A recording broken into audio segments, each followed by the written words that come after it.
Once upon a time, in a faraway kingdom, there lived a kind and gentle girl named Cinderella. She lived with her wicked stepmother and two stepsisters who treated her very poorly. While her stepsisters wore the finest clothes and enjoyed lavish meals, Cinderella was made to wear rags and do all the household chores. Despite her hardships, Cinderella remained kind-hearted and never complained. Every day, Cinderella's stepmother and stepsisters gave her impossible tasks, like scrubbing the floors, cleaning the chimney, and washing the clothes.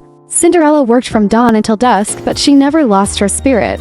She found solace in the little creatures of the house, such as the mice and birds, who became her friends and helped her with her chores. One day, an announcement was made throughout the kingdom.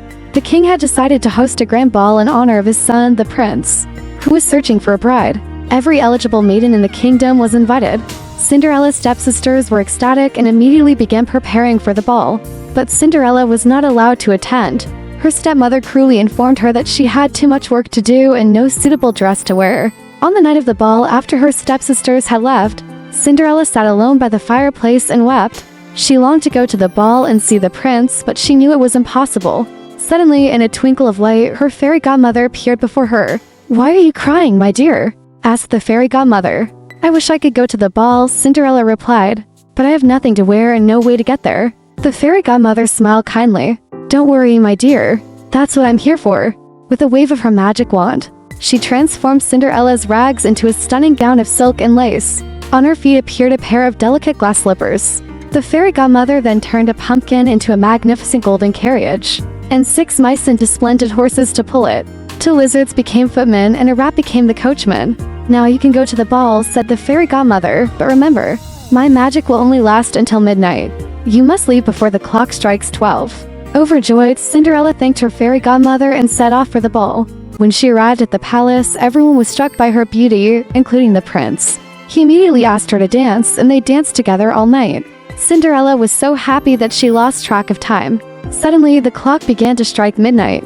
Realizing she must leave, Cinderella fled the palace, leaving behind one of her glass slippers on the staircase. The prince ran after her, but she had vanished into the night. The next morning, the prince declared that he would marry the girl who fit the glass slipper. He sent his servants throughout the kingdom to find her. Every maiden tried on the slipper, but it did not fit any of them. When the servants arrived at Cinderella's house, her stepsisters tried on the slipper, but their feet were too big. Just as they were about to leave, Cinderella appeared. Her stepmother and stepsisters laughed, but the servant let Cinderella try on the slipper. To everyone's amazement, it fit perfectly. The prince was overjoyed when he learned that Cinderella was the one he had danced with at the ball.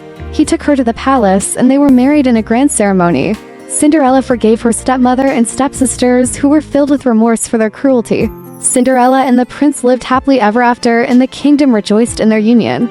The fairy godmother watched over them, knowing that kindness and goodness had triumphed in the end. And so, the tale of Cinderella reminds us that no matter how difficult our circumstances, kindness and a good heart can lead to a happy ending. And that's the full story of Cinderella, a timeless fairy tale that has captivated the hearts of children and adults alike for generations.